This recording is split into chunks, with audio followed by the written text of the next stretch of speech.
Le Reiki est-il dangereux? À cette question, deux réponses, oui et non. Le Reiki est une technique qui est devenue très à la mode. Elle nous est arrivée depuis les contrées asiatiques et nous avons, comme pour beaucoup de techniques et soins énergétiques, approprié cette pratique à notre culture européenne. Au début, les praticiens Reiki étaient peu nombreux. Ils ont utilisé des méthodes telles qu'enseignées ou en tout cas en étant le plus proche possible des enseignements du Reiki.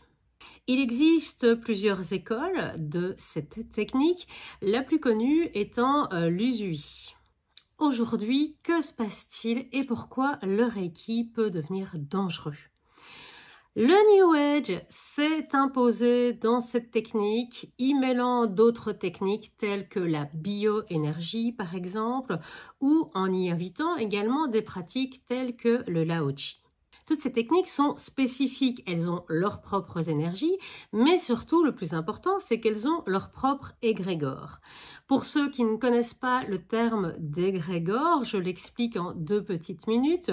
Il s'agit d'une énergie qui peut agir, qui est indépendante et qui est nourrie finalement par les croyances et surtout par la ferveur, entre autres, des praticiens, mais également des personnes qui reçoivent les soins, qui ont foi, qui ont confiance dans cette technique, ce qui crée donc l'émulation de toutes ces personnes remises ensemble, crée un égrégore, c'est-à-dire une énergie qui a sa propre identité, un peu finalement comme un égrégore catholique. Alors, c'est simplifié à l'extrême, hein, ce n'est pas ici une vidéo sur les égrégores, mais bien sur les pratiques Reiki.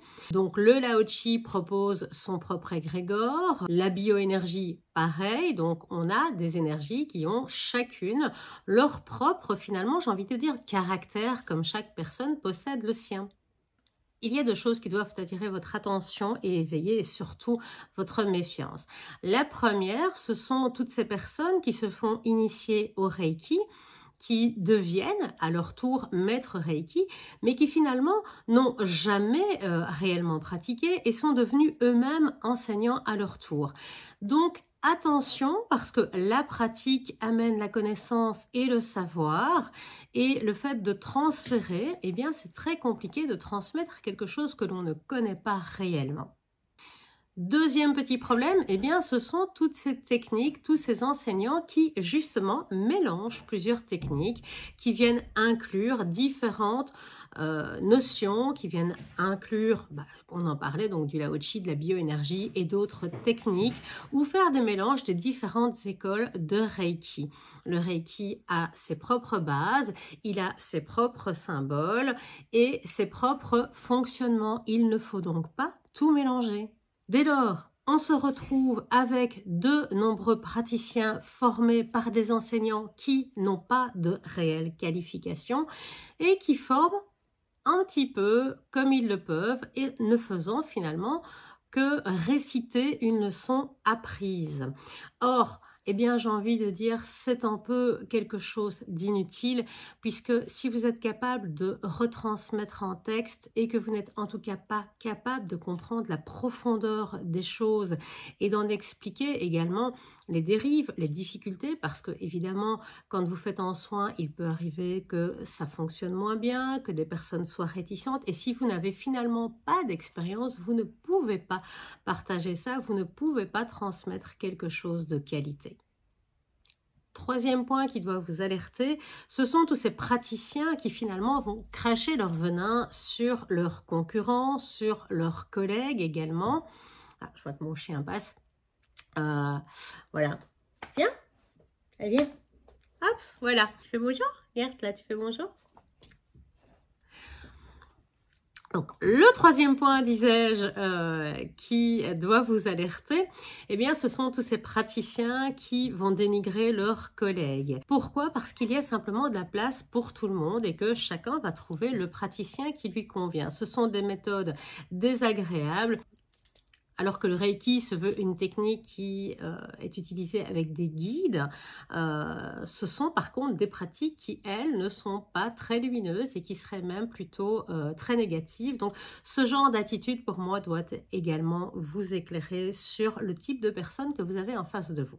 Enfin, je vous dirais que sur le Reiki se pose un petit problème, c'est de savoir quelles sont les énergies auxquelles vous vous connectez.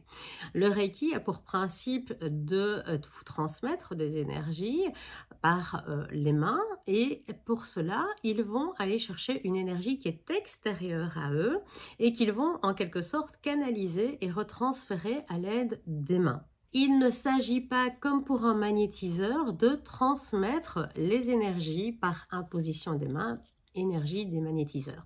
Alors, bien entendu, quand un magnétiseur a de mauvaises énergies, eh bien, vous connaissez le principe, les énergies ne seront pas exceptionnelles non plus pour celles que vous recevrez. Par contre, là où ça pose un petit problème au niveau du Reiki, c'est que si vous avez quelqu'un qui n'est pas capable de se connecter convenablement, qui n'est pas capable de reconnaître les énergies, de sentir s'il y a quelque chose de bon ou de mauvais derrière, qui n'a pas non plus une hygiène correcte, ni une connaissance approfondie des symboles qu'il utilise pour son travail, eh bien, c'est la porte ouverte à tout. Alors, je ne suis pas spécialement pro-catholique, hein, je ne vais pas faire la promotion finalement de cette religion. Je constate simplement qu'à travers toutes les méthodes de soins qui existent à travers le monde, c'est la seule sur laquelle le Vatican, ou plus exactement, alors je ne vais peut-être pas mettre le Vatican en complet, mais en tout cas que l'Église et plus particulièrement le père Gabriel et Amort, devenu un peu plus célèbre aujourd'hui grâce au film qui lui a été consacré dernièrement, qui a été prêtre en chef des exorcismes du Vatican jusqu'il y a quelques années, prévenait sur les dangers, puisque comme on va se connecter à des énergies qui nous sont inconnues, eh bien, on peut se retrouver avec des énergies qui vont nous tromper, des énergies négatives, mais pire parfois, des énergies maléfiques. Donc attention, il faut que votre praticien soit tout à fait capable de reconnaître les énergies auxquelles il se connecte et de pouvoir différencier surtout la problématique des énergies qui pourraient être manipulées ou influencées par des choses négatives. Il existe bien entendu des praticiens Reiki tout à fait convenables et surtout avec beaucoup de savoir-faire. Quand je vous parle des dangers du Reiki, ce n'est pas pour faire la mauvaise publicité. Il faut savoir que moi-même, je prends des soins Reiki de temps en temps et que j'ai trouvé une praticienne réellement compétente et pour laquelle j'ai toute confiance dans cette technique et qui a une énergie très très belle, mais qui a également à cœur de prendre soin d'elle-même et de transmettre en toute bienveillance. Elle connaît son sujet, ça fait des années qu'elle pratique, elle est également enseignante, mais surtout, elle donne des soins depuis beaucoup plus longtemps. Elle connaît les choses et elle pourra vous expliquer bien, les dangers et les difficultés, les différents aléas que l'on peut rencontrer dans cette technique. Donc, il n'est pas ici question de dénigrer le Reiki, mais simplement de vous mettre en garde contre ces praticiens peu scrupuleux. Alors, je dirais que la dernière chose sur laquelle j'ai envie de vous mettre en garde également, eh bien, ce sont tous ces gens qui vont prendre de multiples formations, qui sont à peine formés, que déjà, ils vous proposent de vous former.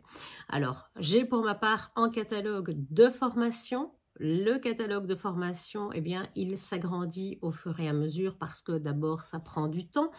Mais surtout, je ne vais vous proposer que ce que je maîtrise et que je pratique depuis des années, car eh bien, toute formation, il y a des étudiants qui vont me poser des questions auxquelles je dois savoir répondre. Alors, je n'ai pas la science infuse, je n'ai pas surtout la réponse à tout, mais de manière générale, j'ai suffisamment de pratique et d'expérience que pour pouvoir répondre aux différentes questions.